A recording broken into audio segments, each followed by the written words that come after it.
आज हम इस वीडियो के माध्यम से अच्छा व बुरा कर्म पर अपनी बात रखेंगे। वैसे तो हर मानव के भीतर स्वयं के लिए क्या अच्छा है और क्या बुरा है, यह जानने व समझने की क्षमता विद्यमान होती है। हर मनुष्य तुरंत ही या बहुत आसानी से यह जान व समझ जाता है कि वह उसके लिए क्या अच्छा है और क्या बुरा है, और अक्सर ऐसा वह निर्णय भी लेता है। परंतु अनेक कारणों से वह स्वयं जिस चीज़ को अच्छा समझता है उसके अनुसार बाह्य जीवन में वह कार्य नहीं कर पाता है।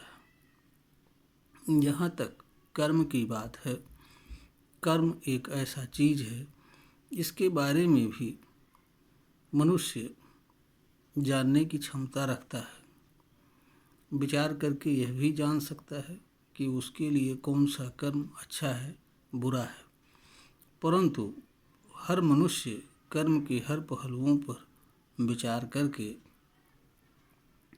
यह जानने व समझने की क्षमता नहीं रखता है कि कौन सा कर्म अच्छा है, और उस पर किसी तरह का कोई निर्णय ले करके किसी कर्म को लंबे समय तक कर सके। ज़्यादातर लोग पहले से किए गए या हो रहे कर्मों को अक्सर अपने लिए चुनाव कर लेते हैं।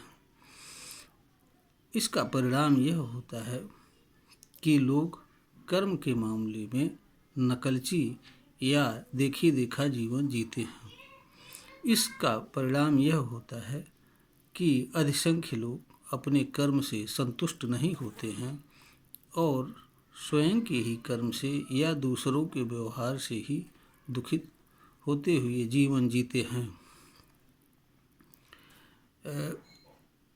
कौन सा कर्म अच्छा है और कौन सा बुरा है, इसका निर्धारण किए जाने का कारण यह होता है ताकि मनुष्य बहुत जल्दी से जब उसे किसी कर्म का चुनाव करना हो तो वह चुनाव कर सके और कोई निर्णय ले सके और अपने निर्णय के बारे में संतुष्ट रह सके।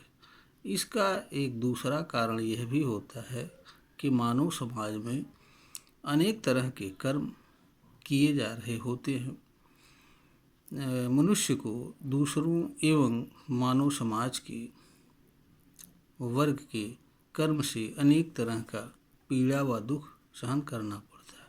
इसके लिए भी यह आवश्यक होता है कि मानव समाज द्वारा या स्वयं द्वारा या इस निमित्त अधिकृत किसी अथॉरिटी द्वारा यह निर्णय किया जा सके कि अमुक व्यक्ति का कर्म अच्छा है या बुरा है, और उसके कर्म के अनुसार उसके साथ व्यवहार किया जा सके। इसलिए भी अच्छा और बुरा निर्धारण करने के लिए की आवश्यकता पड़ती है। इसका निर्धारण किसी व्यक्ति को गलत या सही साबित करने या किसी के प्रति गलत धारणा के लिए नहीं किया जाता है। यहाँ पर ध्यान देने योग्य बात यह भी है कि एक मनुष्य को मनुष्य से किसी तरह की पीड़ा व दुख नहीं होती है। जो भी पीड़ा व दुख एक मनुष्य को दूसरे मनुष्य से होती है वह सिर्फ कर्म, व्यवहार, विचार, अभिव्यक्ति, वाणी आदि से होती है। इसलिए मनुष्य स्वयं दोषी नहीं होता है, बल्कि किसी अन्य मनुष्य का पीड़ा व दुख के लिए दोषी उसका कर्म, उसका विचार, उसकी वाणी एवं उसकी अभिव्यक्ति, उसका आचरण व व्यवहार होता है। इसलिए भी कर्म के अच्छा और बुरा निर्धारण किए जाने की आवश्यकता होता है। जब हम कर्म के अच्छा व बुरा निर्धारण का बात करते हैं तो यहाँ पर यह भी ध्यान देने योग्य बात है कि अभी तक मानव जाति के पास कोई ऐसा सर्वमान्य आधार व कारण भी नहीं है जिसके आधार पर वह अच्छे व बुरे कर्मों का निर्धारण करता हो। हर धर्म ग्रंथ या हर धार्मिक व्यवस्थाएं अपने अपने ढंग से अच्छे और बुरे कर्मों का निर्धारण करती हैं। सच में यह कहा जाए कि वह निर्धारण नहीं करती हैं, बल्कि यह बता देती हैं कि अमुक कर्म अच्छा है, अमुक कर्म बुरा है, और इसके करने वाले लोग अच्छे व बुरे हैं। उसका कोई तार्किक आधार व विचार सम्मत आधार व कारण नहीं होता है।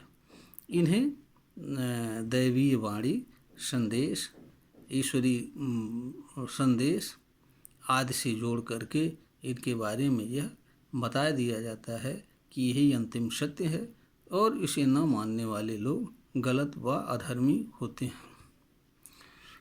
अब हम आते हैं इसके निर्धारण का आधार। अगर ईमानदारी से यह देखा जाए तो इसके निर्धारण में मनुष्य के जीवन के उद्देश्य को जानना व समझना आवश्यक होता है, क्योंकि मनुष्य जो भी कर्म करता है उसके करने के पीछे कोई न कोई उसका उद्देश्य कारण होता है। बिना किसी कारण के, बिना किसी प्रयोजन के या उद्देश्य के मनुष्य अपनी इच्छा से कोई कर्म नहीं करता है।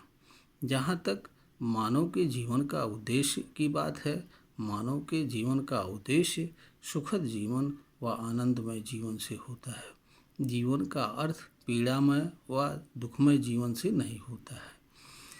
जीवन का अर्थ सुखद जीवन से, सुरक्षित जीवन से, शांतिमय जीवन से होता है, और मानव जीवन का उद्देश्य सुरक्षित, शांतिमय, सुखद व आनंदमय जीवन से होता है।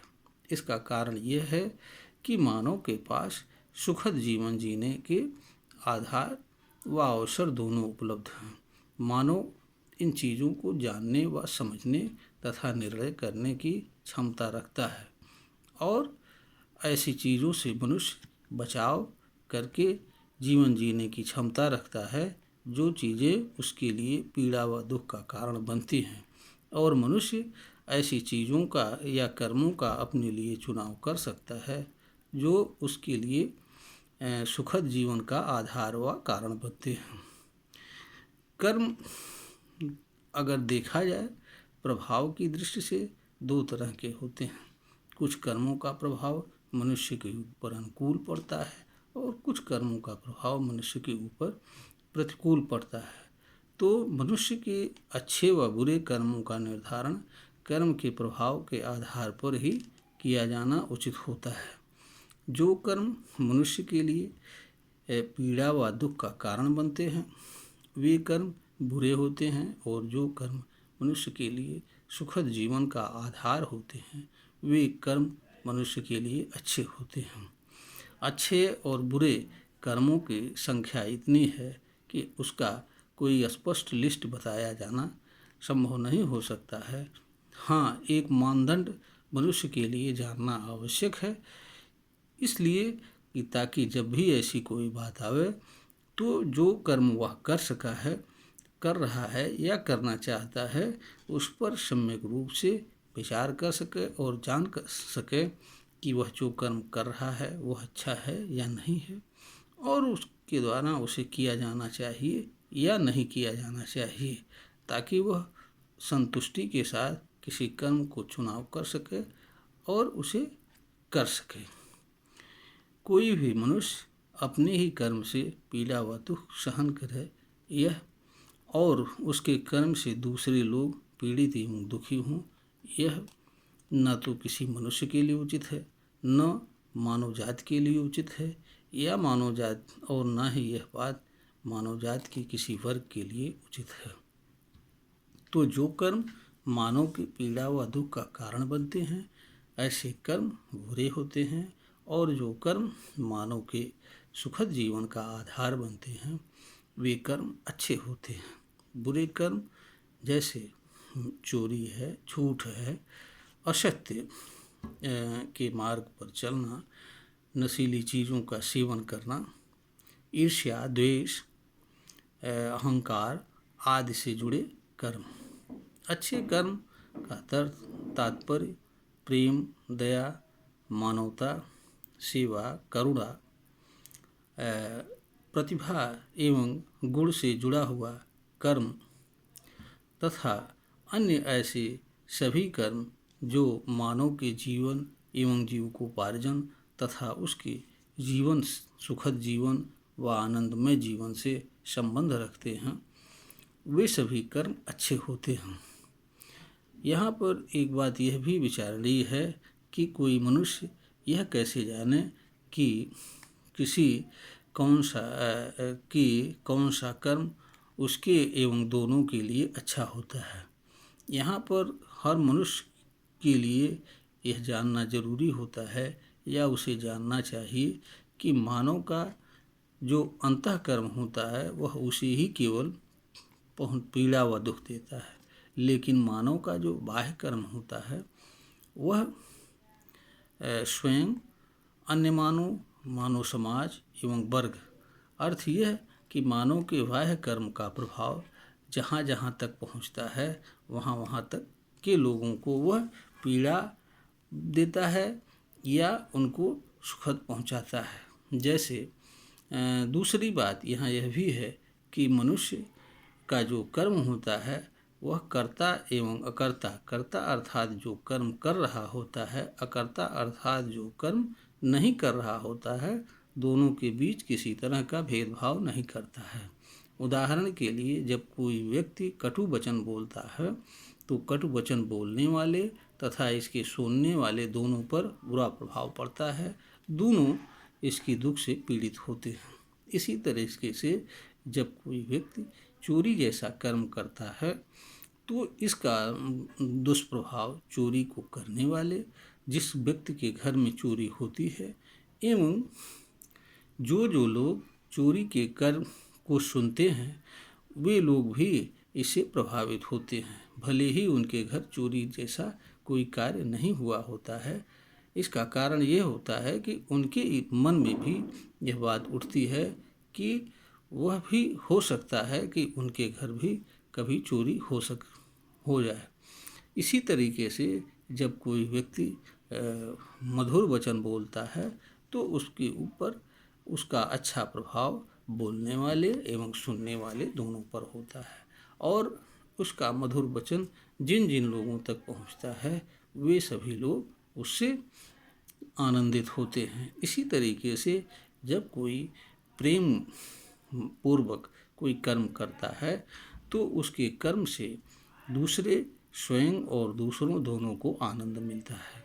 जब कोई व्यक्ति ईमानदारी पूर्वक कोई कर्म करता है तो इससे सुखद आनंद कर्म को करने वाले ही नहीं अपितु जितने लोग भी उस कर्म के व्यवहार में आते हैं या उस कर्म के करने वाले व्यक्ति के संपर्क में आते हैं, सबको उसके कर्म से लाभ पहुंचता है, किसी को कोई नुकसान नहीं पहुंचता है और सारे लोग उसके कर्म से खुशी व आनंदित होते हैं। इसलिए अलग से यह जानने की ज़रूरत नहीं होती है, सिर्फ एक ही कर्म दोनों के लिए कर्ता एवं अकर्ता दोनों के पीड़ा व दुख का कारण बनता है। यहाँ पर एक ध्यान देने योग्य बात यह भी है कि मनुष्य का जो बाह्य कर्म होता है वह अंतःकर्म की अभिव्यक्ति मात्र होता है। मनुष्य कोई बाह्य कर्म करता है, उसके करने की योजना, उस पर निर्णय और उस पर सारी मनोस्थितियों से जुड़ी चीज़ों का वर्क पहले ही किया जा चुका होता है। निर्णय का वह एक प्रकार से क्रियान्वयन भर होना होता है। तो मनुष्य अपने ऊपर जो भी कर्म करता है उसका उसके ऊपर प्रभाव पड़ता है। अगर मनुष्य का कर्म कर रहा है और उसके ऊपर प्रतिकूल प्रभाव पड़ रहा है, यानी उसी के शरीर पर या उसकी इंद्रियों पर या उसकी बुद्धि पर या विवेक पर कर्म का विपरीत प्रभाव अर्थात कर्म का प्रभाव पीड़ा कारक व दुख का कारण होता है, तो मनुष्य को यह समझना चाहिए कि उसका ऐसा कर्म उसकी ही नहीं दूसरों के लिए भी पीड़ा व दुख का कारण बनेगा, क्योंकि मनुष्य जो बाह्य कर्म करेगा वह भी उसके अंतःकर्म का ही एक रूप होगा, वह अंतःकर्म की अभिव्यक्ति मात्र होती है। इसलिए हर मनुष्य के लिए यह आवश्यक होता है कि वह अच्छे और बुरे कर्मों का निर्धारण करे, उसका अपने पास मानदंड रखे, जीवन में उसका उपयोग कर सके, क्योंकि इस धरती पर मानव जीवन का उद्देश्य सुखद, सुरक्षित, शांतिमय जीवन से होता है। यहाँ पर स्मरणीय बात यह भी है कि आप जैसा व्यवहार दूसरों के साथ करते हैं, प्रतिक्रिया स्वरूप सामान्यतया लोग वैसा ही व्यवहार आपके साथ भी करते हैं। अर्थ यह कि अगर आप दूसरों के साथ अच्छा व्यवहार करेंगे तो इस व्यवहार व कर्म का अच्छा लाभ आपको मिलेगा।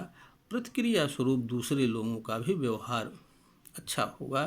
परिणाम यह होगा कि आप अपने व्यवहार एवं अन्य मानव के व्यवहार से भी सुखी रहेंगे, संतुष्ट रहेंगे। लेकिन जब आप कोई ऐसा कार्य करेंगे जो दूसरों पर पीड़ा व दुख का कारण बनेगा, तो आप भी पीड़ित व दुखित रहेंगे तथा दूसरे लोग भी पीड़ित व दुखित होंगे, और दूसरे लोग प्रतिक्रिया स्वरूप ऐसे कर्म करेंगे जिससे कर्ता अर्थात आपको भी पीड़ा व दुख का कारण बनेगा।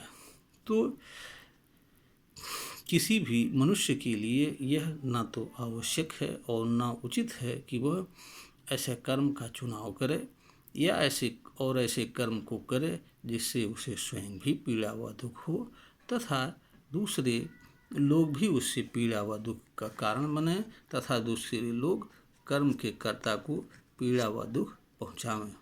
इसलिए और यह मानव जात, मानव समाज के लिए भी नहीं उचित होता है।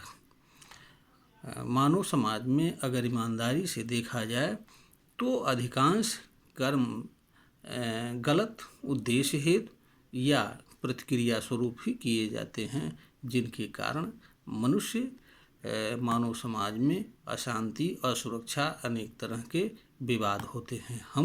हमेशा मानव किसी न किसी रूप में अन्य मानव से अविश्वास रखता है, प्रतिद्वंदी समझता है, असुरक्षा महसूस करता है, क्योंकि वह उसके अंदर ये हमेशा विचार भरा रहता है कि उसे कब कोई क्षति व पीड़ा पहुंचाएगा, उसे नहीं पता है।